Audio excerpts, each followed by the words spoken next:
Hi, Dave Feldberg, Coastal Real Estate Group.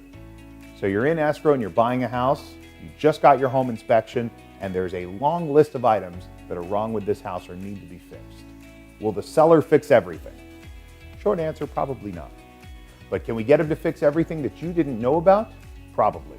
The easiest rule of thumb when you're looking at your home inspection is, what didn't I know about? If you walked through a home and there were visible defects, you bought it knowing those defects. But if the home inspector finds items that you didn't know about, then yes, we can usually get those fixed. Ultimately, reasonable prevails. If you're unreasonable in all of your requests, a lot of times you'll get nothing.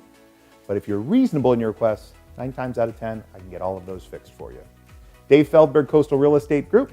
I'd love to hear from you.